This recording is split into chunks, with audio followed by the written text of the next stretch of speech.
now he is in Minnesota, still on the road. Albert Breer of Sports Illustrated. How are you, Bert? Yeah. I'm wearing a different shirt today, Rich. Oh, it makes sense. Oh, that's Well, I mean, imagine you have done your. What's the scoop on your laundry front? We're all good. Everything good? Yeah. I left 3 days of clothes in LA, so that was a slight disaster. Sometimes these things happen. Oh boy. That's currently in transit back to my house in Massachusetts, and yeah, I had to do a little shopping, but otherwise good. I've gotten by just doing laundry twice, which is a win. And based on what's in my suitcase right now, I think I'm going to make it home on Thursday. Tommy P last year told us when he goes on these training camp tours, he mails his dirty laundry home.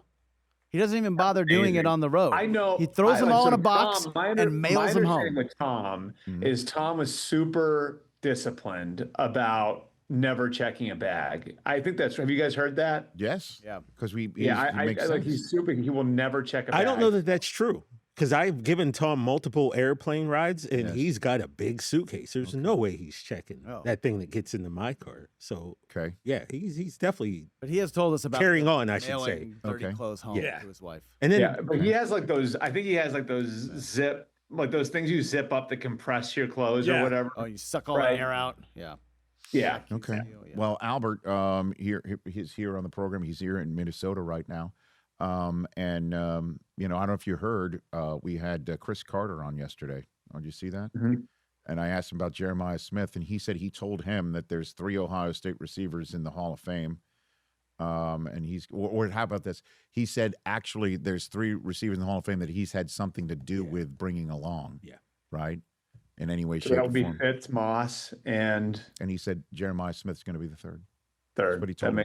Well, That's what he told him. I was at Ohio State's practice on Friday, and he looks so different. I mean, it's just, I think it's like one of those you knew from the minute he got onto campus. And I think the best comparison, actually, it's interesting that I'm here right now. I think the comparison is Adrian Peterson, actually, just in this way, in that from the minute Adrian Peterson stepped on the field at Oklahoma, like he looked like he could play in the NFL. Like it's not common that you see an 18-year-old freshman like walk onto a college football field and like, oh yeah, that guy could play in the NFL tomorrow. And I think at least as long as I've been watching it, I think Adrian Peterson's been, to me, the epitome of that.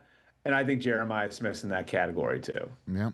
And I mean, to hear that from, I said to Chris, I'm like, for you to say that, you must feel that he has the mental capacity and fortitude to be able to handle that sort of pressure from somebody like Chris Carter. But anyway, that was yesterday. Albert Breer here on the Rich Eisen Show. Our radio audience has just returned.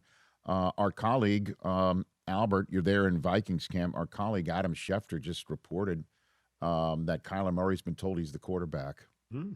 So when you go out there and see him out there in practice, he's been told he's the quarterback, apparently the starting guy there. Albert, I'll give you the floor on this subject matter. Yeah, I think this is the way it's been trending for a while. Now, I think it hasn't looked great in camp. I know that there's been ups and downs, and I also know Brian Flores' defense is a really challenging one for a quarterback to go up against in a practice setting. I think the main thing for Kevin O'Connell, going into this year, was going to be whoever lands the job is going to have to earn it. And look, like I think it's it's simple and plain. 2 years ago, they came into camp and it was like, we want to give JJ McCarthy a chance to learn, and we're going with Sam Darnold. And like JJ kind of made a push and then he got hurt, so Sam's the quarterback. Last year, because they failed to re-sign Sam Darnold or Daniel Jones, they tried with both. It was J.J. McCarthy, our first-round pick. We're all in. Let's see where it goes. So this year, they wanted to make sure, like 100%, whoever we put out in there in the field is going to best serve the veterans in the locker room, because those guys have been through a lot the last couple of years now. And so, like, it was always going to be the best option for today, for right now. And, obviously Kevin O'Connell feels like Kyler Murray is the best option for now. And this will allow them some time, of course, to ramp up and build towards the season. Well, the only question is when he says something, Is there let me just ask you this: is he going to be made available to the media today, based on your knowledge of the day's events? Yeah, I don't have the schedule yet, but I would assume that probably happens. It wouldn't shock me if there's an adjustment. This is my 16th camp in 16 days. Buddy. So I got you. No, I just figured I'd hitch up on that. So the question is the for now. Will he say the for now, or he'll just say for the season and just go with that one? Oh, Kevin, you mean? Yes, Kevin, I believe would be. Yeah, my guess would be it's going like you don't want to pin yourself in. And look, I think part of this too, because I think JJ's made strides too, Rich. I think part of this is, and they'll never say it, right? But it's sort of similar to the way I've talked to you about the Cleveland situation. I think if you go with JJ McCarthy now, it would be tough to go back to Kyler Murray. Whereas if you go with Kyler Murray now, I think it's easier to go to JJ McCarthy if it doesn't work. Now, that said, you're going to want to project confidence, and you're going to want to project to your team that we're behind the quarterback and we believe in the quarterback. And so, of course, Kevin O'Connell's going to get up there and say yes, we're going forward with Kyler Murray as the quarterback of this team. And, and then if people ask, is that for the whole season? I'm sure he would probably answer, well, a million things can happen. And that's true too. So my guess would be you get something along those lines. So is this going to be something similar, you think, playing out in Atlanta, where the veteran who's on the inexpensive side at $1.3 million, and Tua is going to have a thumb on a scale placed by the head coach to see what he's got, as opposed to the rookie with an injury-marred season the year before, who was chosen just a few choices before J.J. McCarthy and Penix? Yeah. Is it a similar thing? A little different, just in that, I think for the new regime, for Matt Ryan and Ian Cunningham and the head coach, Kevin Stefanski, I think you look at the two of them and you sort of know what Tua is. You're not sure yet what Penix is because of everything that he's been through. And he's had some real flashes of brilliance, right? But this isn't the first time he's gotten hurt either. It's not his first ACL. I think it's his third ACL, right? Or maybe fourth. He's been hurt a lot. So, I think part of it is assessing where he's at coming back off of injury. It's assessing what he can do for the team. I think it's different, Rich, in that the Vikings, again, their roster is so leveraged for right now. And the guys in that team, Justin Jefferson, Jordan Addison, Christian Darrisaw, Brian O'Neill, I go down the list, TJ Hawkinson, Byron Murphy, Aaron Jones. There are so many veteran players in that team that were part of a team that won 14 games 2 years ago. And then last year was kind of sabotaged by the quarterback situation. I think for the Vikings, it's we have to give those players the best answer for right now, period, end of story. Whereas with the Falcons, I think there's a little bit more of, if you're in year one and you're Kevin Stefanski, again, something they probably wouldn't say publicly, but you want to come out of this year knowing where you're at the quarterback position. And I think part of that's going to be gathering more information on Michael Penix over the course of the year, whether he's the starter week one or not. And then what's happening in Cleveland, best you can tell from there in the up north? Well, Todd Monken's been pretty colorful talking about this. I don't know if you've noticed. Oh, it's been great. Listen, Monken has been a delight in terms of a soundbite. If you just put the things that he said out of Bill Parcells' mouth, it would be surprising. You know what I mean? If it was if you AI'd what he said coming out of a Parcells, at a 60-year-old Parcells, it would sound like it. But he's got a little Clint Eastwood and El Camino vibe there, Is he coaching from the front porch? So you're saying? Okay. Just pulling on a heater, coaching the team. Sure. All right. So well done. What's going on there? I think in this situation, it's another one of those where it's if you go one way, then you probably can't go the other, And so, look, Deshaun Watson, the team has invested 3 first-round picks in him. They've invested $230 million in him. And I think what would be worse than just chalking that up as a sunk cost would be chalking it up as a sunk cost and then watching him go somewhere else and ball out for another team in 2027 and be like, oh my God, maybe we should have played him in 26. So, I do think there's an element there of wanting to see if there is any shot, any glimmer of hope that the player that we all watched for the first 4 years of Watson's career is still there. And if it's not, it's not. But I think it's much easier to try that and go to Shedeur Sanders than it would be to start with Shedeur Sanders and then that doesn't work and then go to Deshaun Watson. So, I've felt all along like there's a little bit of a let's see what we have with Watson because this is the last year of his contract and we've already invested so much in him. And I mean, look, Dylan Gabriel was a 3rd-round pick. Shedeur Sanders was a 5th-round pick. This guy, Deshaun Watson, was the 12th pick in the draft and was one of the best quarterbacks in football for an extended period of time. So I don't know why so many people think there's so much more upside with the younger guys than there is with the veteran when we've seen the veteran do it in the past. Okay. So I'm with you. I've been saying all along that I think exactly what you said, the amount of capital and actual capital and blood, sweat, and tears that they've put into Watson, and this is the last chance saloon. They got to see what they have. But if Shedeur's outperforming him, how does Monken, not say he's the guy? What are you hearing about Shedeur's camp? Well, then it's simple, right? Then it's simple. If Shedeur is the guy, and I haven't heard that, if I had to put my finger on it right now, I'd say Deshaun's a little ahead. But if Shedeur proves to clearly be the guy, then it's black and white. I think what we're talking about here, Rich, when we're talking about the order of things and everything else, right, is if it's close. Right? If it's close, and if you go into the meeting room and you have 3 coaches saying this and 4 coaches saying that, and there's a disagreement, and then it's okay, now we take a look at the big picture.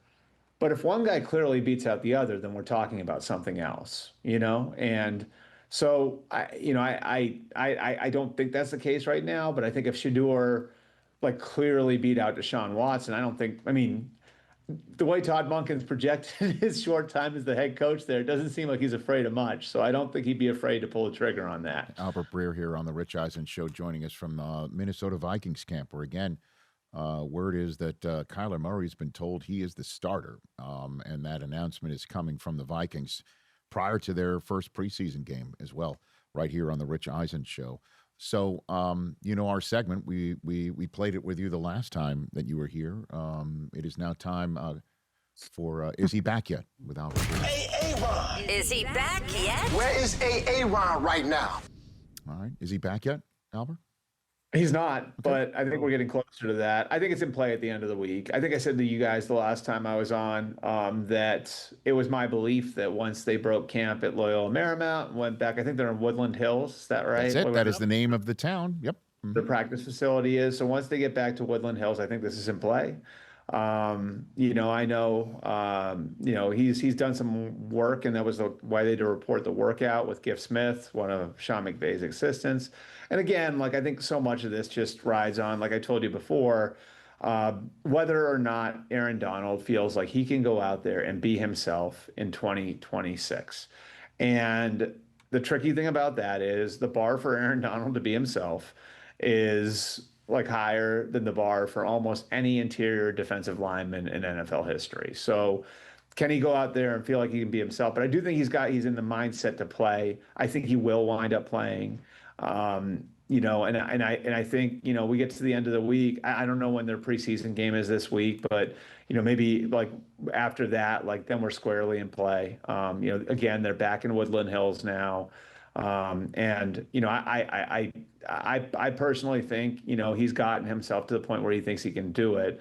And, I can tell you this too, he and Sean McVay are very, very close, and they already have a detailed plan for how this is all going to work if he does decide to come back. So some of it's based on how they ramped him up in 17 and 18 when he missed training camp because he was holding out. Notably, he was Defensive Player of the Year both of those years. And there's going to be a plan for the season too. They've got Kobe Turner and and Braden Fisk and Poona Ford and Tyler Davis. So they don't need to overwork him. My guess would be he'd be part of a rotation, playing 30, 40 snaps a game. And that would allow them to keep him in position to be at his very best when it really counts. So when he shows up in a helmet with Gift Smith, and that's why he winds up on the NFL wire and everybody notices that he's getting a step closer, or the video comes out with him going through things with Braden Fisk and Josiah Stewart. It's not just him saying, I'm going to try this today. It's something that he and McVay days ago, weeks ago, came up with, and there's an even plan for what it would look like between the time he does, in fact, come back in the beginning of the season, what it looks like week 1, week 2. Like, that's already mapped out. I think it's testing to see if he can get back to that level. It's pushing. It's like, okay, like, what do I feel like the next day?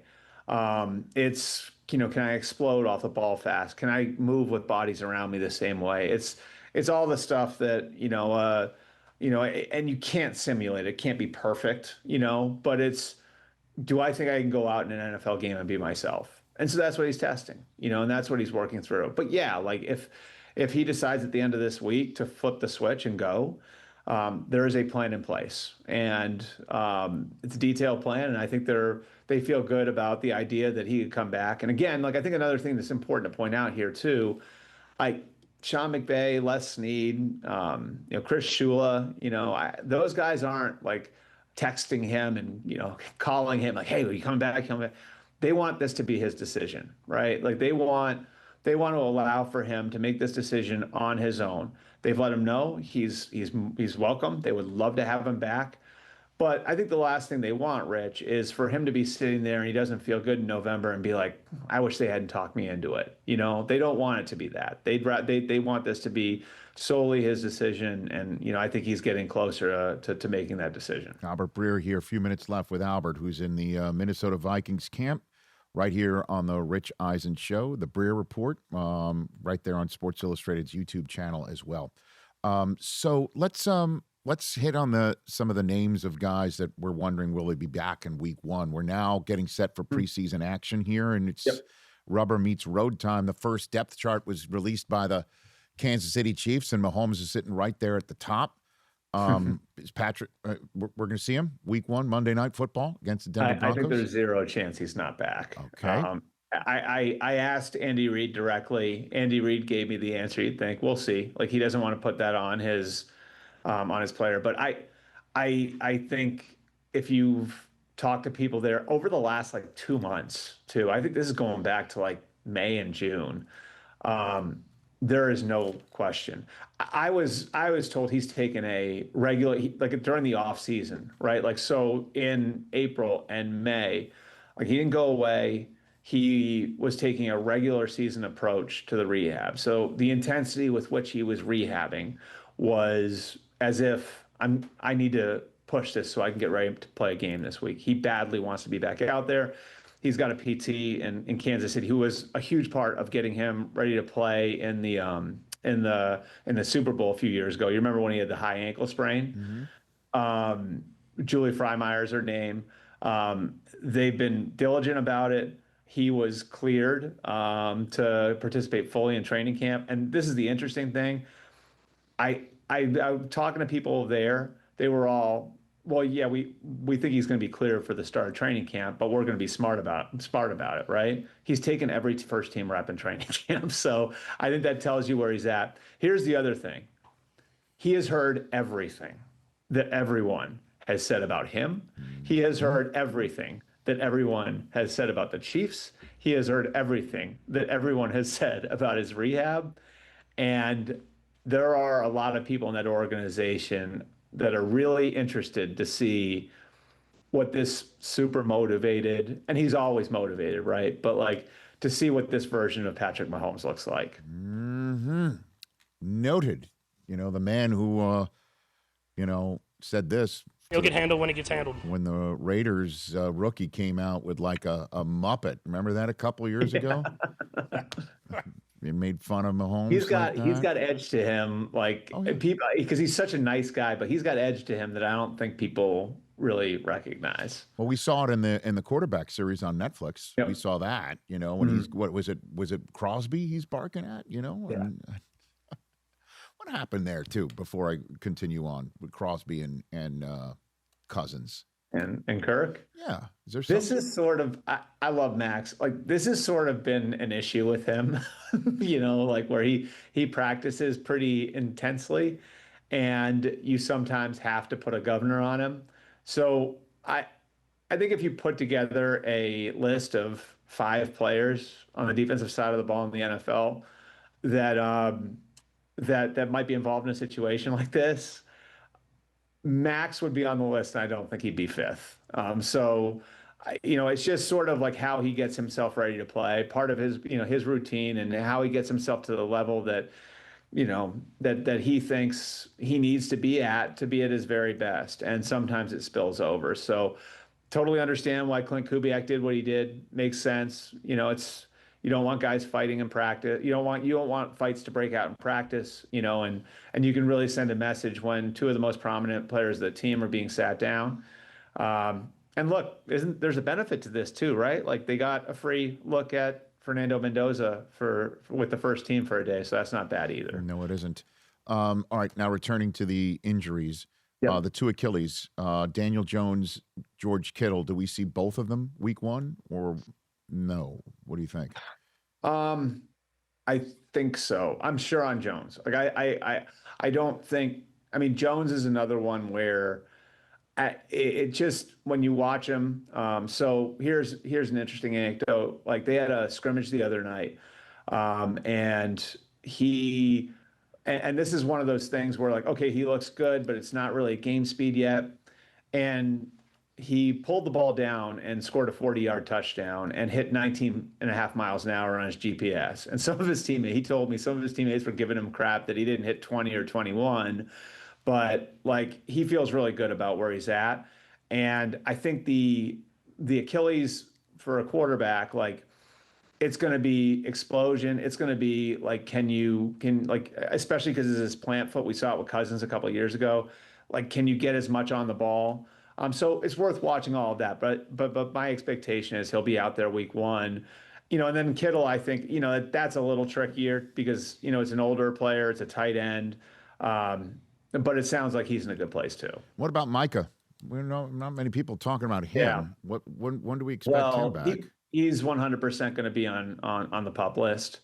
And so that means he'll start the season missing the first 4 games. It sounds to me like part of the reason they made that decision as early and and with as much resolve as they did was because they knew, like under the new rules that changed a few years ago, they're going to be able to get him back on the practice field after 2 weeks. So like the ability to get him back on the practice field after 2 weeks will give them a chance to ramp him up. He'd be eligible to return week 5. I think it's going to be somewhere in that window, in October somewhere. And I mean, we wouldn't be doing the audience a service if we didn't mention, Rich, that they play Dallas in week 6. So I would think that he'd probably want to be out there for that one. Albert, thanks for the time. Go forth and, obviously there's some breaking news in your spot right there about the Vikings and Kyler Murray as the quarterback for at least week 1, one would think. Thanks for the time, brother. We'll chat again soon. For sure. Thanks for having me. Albert Breer.